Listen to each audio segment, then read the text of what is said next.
The fear of loss is twice as powerful as the hope of gain. Somebody said that. And in this case, it's very true. And the reason why this is such a true phenomenon is because we tend to focus on when it comes to having partners and when it comes to dating people, we want people to like us more. Every guy does. I don't care who you are. Everybody wants people to like them, and everybody have their own strategies. The people who are not good at making people like them are thought as sympathetic figures. The people who are really good at it to the point where it's a fingertip feel, they're thought of as manipulative. But in reality, people who judge people who are good at influence, in reality, they're just jealous that they don't have that type of influence because everybody, every human tries to exert influence and they usually fail at it. So we're going to talk about, in this case, how using pain, not physical abuse, not narcissistic gaslighting. This is completely different, people. I'm not talking about traumatizing. I'm not talking about making people do things out of their will. I'm not talking about just being downright abusive. I'm talking about the regular pain that everybody feels in dating, the regular anxieties that we all feel when we're dating people, that is there when we eventually fall in love.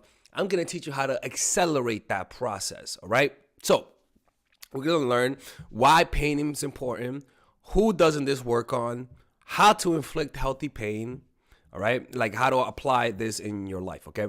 So let's talk about the pain that women do not tolerate, because there is pain that is acceptable and pain that's unacceptable. First of all, if she doesn't like you and you try to inflict pain, a woman's self-esteem and ego will activate and say, I'm better than him.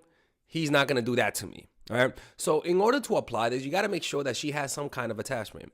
This is actually a good way to see whether or not she likes you. Inflicting pain, if she tolerates it, it's a sign that she likes you. If she doesn't tolerate it, it's a sign that you have to do more work. All right.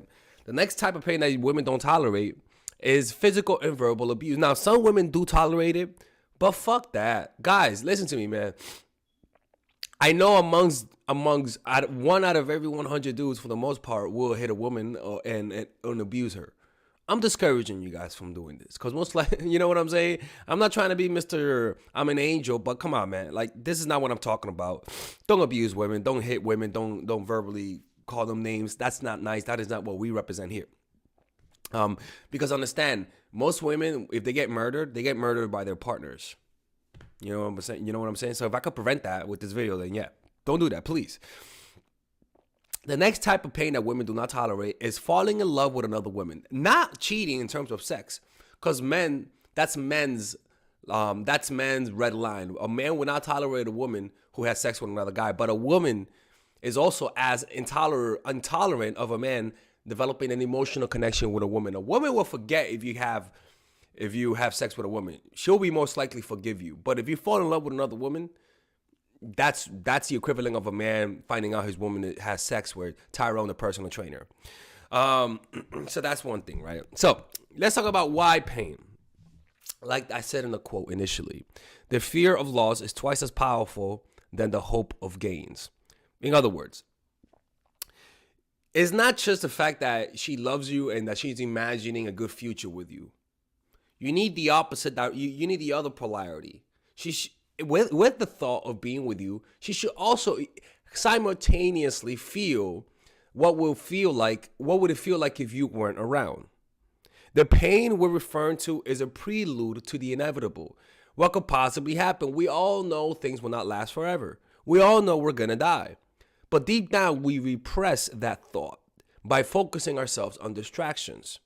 What will allow us to enjoy life more, what will allow us to enjoy the songs of a bird, the smelling of the flower, is to ponder on the inevitable. What will allow a woman to appreciate you and to love you fully is for her to ponder on the inevitable, that one day you might not be there. It's like meditation on death. When you meditate on your common mortality, you essentially have a foretaste of death, a taste of what's to come. The pain gives you the pain that you inflict on women, which we're going to teach, is a foretaste of losing you. Or it also allows the loss of you to increase in your mind. It's almost like when a player retires in basketball, it's only when they retire that we begin to appreciate the player more, right? This is what happens when you fall in love with somebody, or when you love somebody the most intense is when you're usually contemplating on their death or of them leaving you. You will never love your parents more until they're about to die. That's when you feel that intensity more.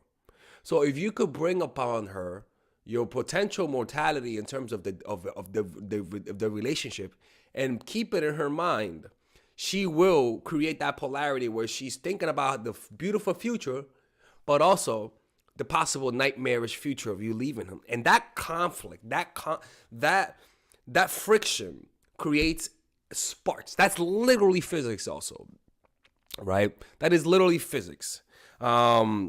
It's like in physics you need negative you need negative electrons and positive electrons. I believe so, right? If I did my homework right, because those polarities create an electrical charge. Too much of the same thing, which is too much positive charge or too much negative charge, pretty much repel each other. They repel each other, right? Too much positivity, too much love, or too much negativity, too much pain will make the person run away from you. So you need to make sure that she believes that there's a future with you, but also believe that it could potentially not happen. This is a pendulum. A pendulum continually goes up and down, left and right. It's not just one side. You must balance it with love and hope. So if you're going to be applying these types of pain, you got to make sure that you're nice to the person. You got to make sure that you treat them well. All right? Because too much positivity repels and too much negativity repels as well. So if you want to learn about the strategy, we're not done yet, but if you want to learn about this type of strategy, you could check out my course, Dark Game. It's a course that I have for guys who want to learn the strategies of how to meet and attract women. In this course, I pretty much teach you everything you need to know about attracting women, how to approach women in the streets, how to attract women in your school, how to attract women in your job, how to be more attractive, verbal game, strategies about how to talk to women to get them to like you. I teach everything that I know in this course, and it's only $99, okay? And if you don't like it, you could just ask for your money back. I've never said no to, I never rejected anybody's money back guarantee, okay? So click on the description down below to purchase it, or I'm closing the channel. So yeah, now that we understand why pain, because pain is what pretty much bonds you with somebody. Pain is what pretty much keeps them in your mind, right? It's like you have a good child and a bad child. The good child never makes you worry. The bad child makes you worry sometimes. Which one do you think about most? You think about your bad child because they worry you. The possibility of negative things happening will always be in your attention a lot more than the possibility of pleasure. Why? Because our ancestors had to focus more on threats than on fruits. Our ancestors had if there was a lion and then there was a piece of meat right next to the lion, our ancestors would say, fuck that piece of meat. I'm getting away from this lion. I'm making sure that you don't hurt me.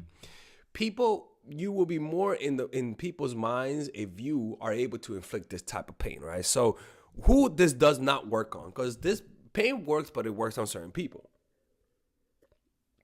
Women who don't like you or who are not chasing you.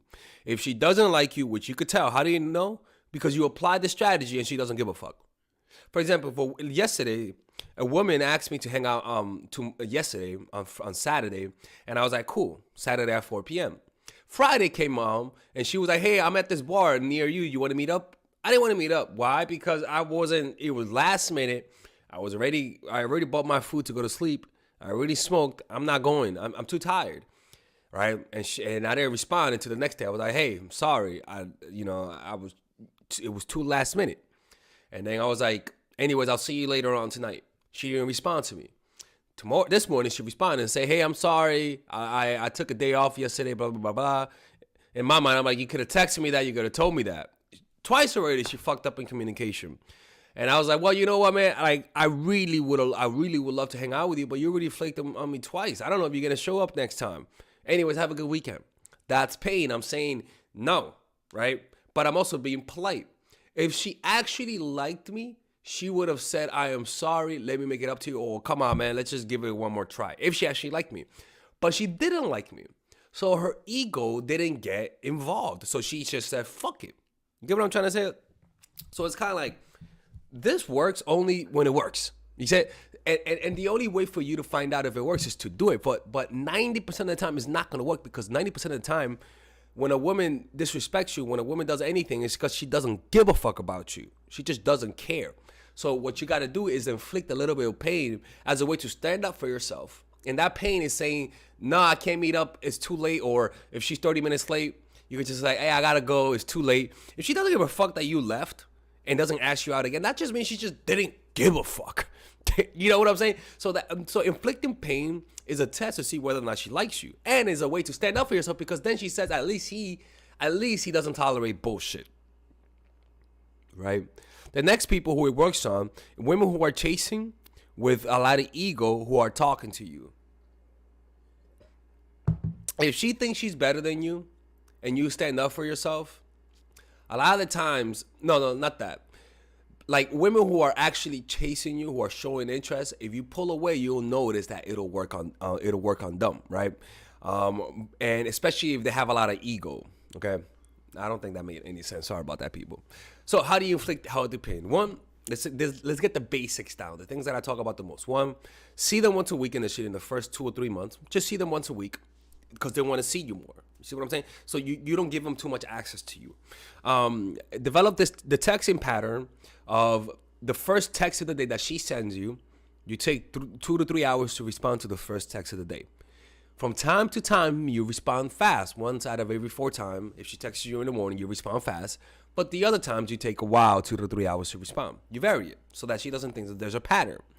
And then once she responds to you, you respond to her 3 times, taking between 5 to 20 minutes in between responses.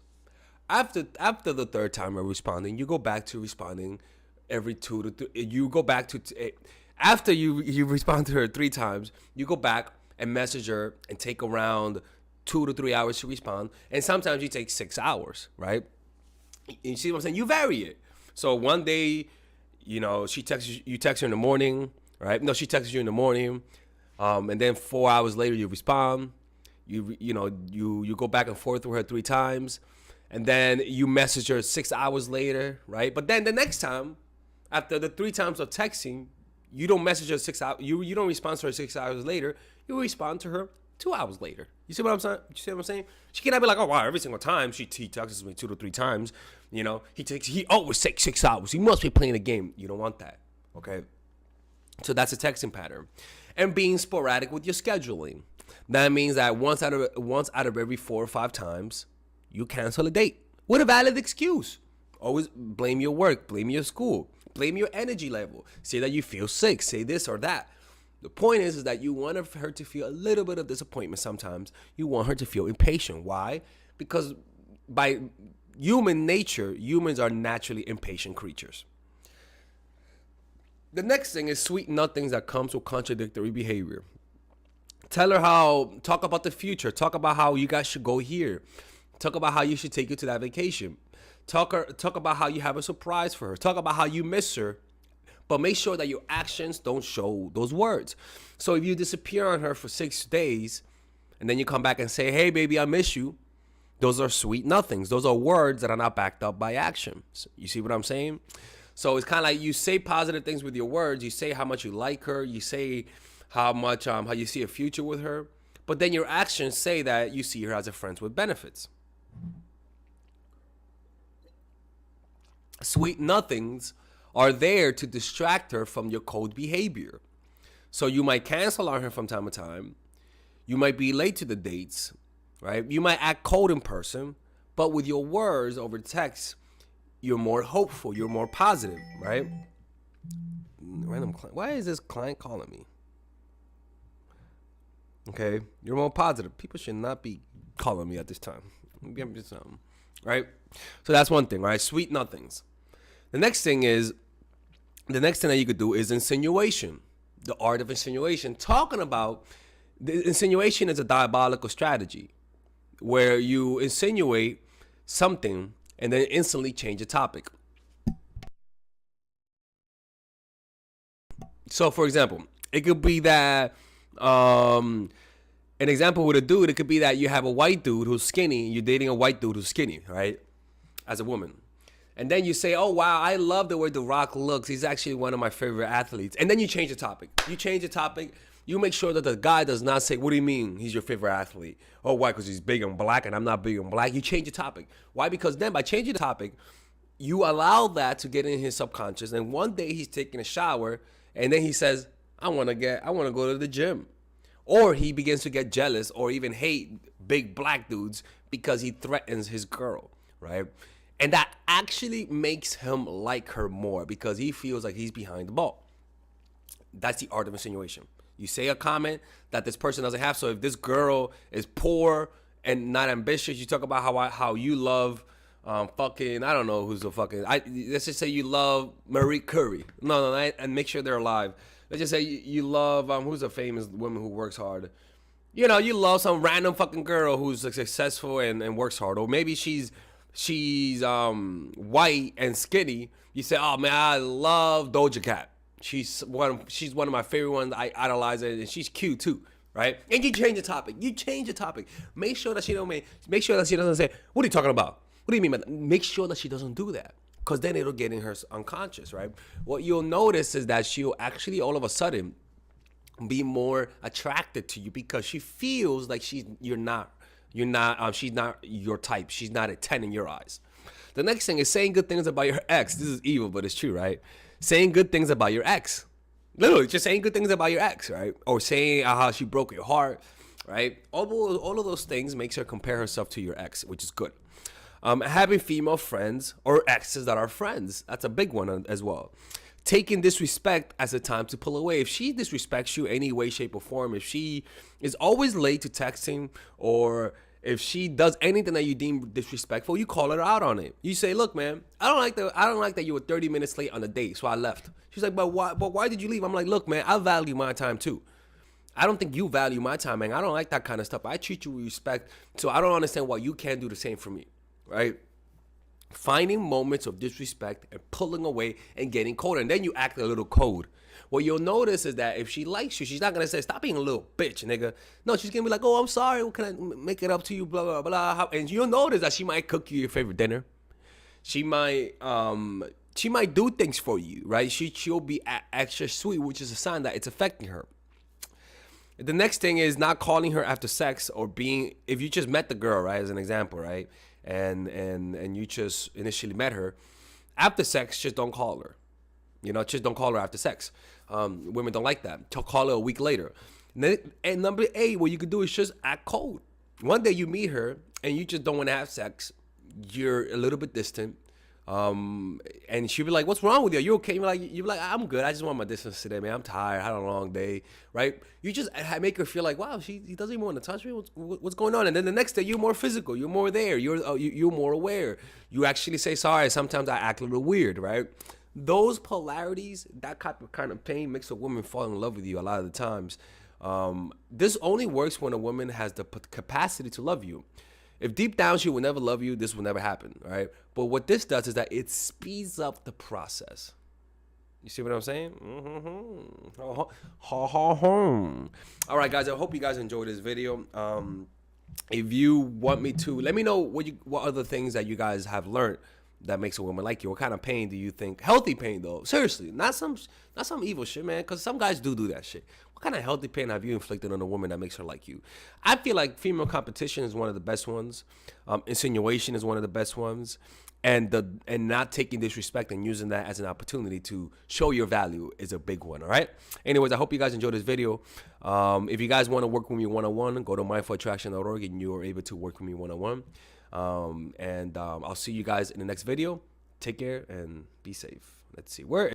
All right, guys, we're going to have a brief intermission so that I could tell you guys about our new bundle that we're doing where you guys can purchase all of my courses and get it at a discount. So this bundle is pretty much the bundle where you could just buy all of my courses. You could buy Nice Guy, which is a training course on how to come across more assertive, how to come across more confident, how to not give off nice guy vibes.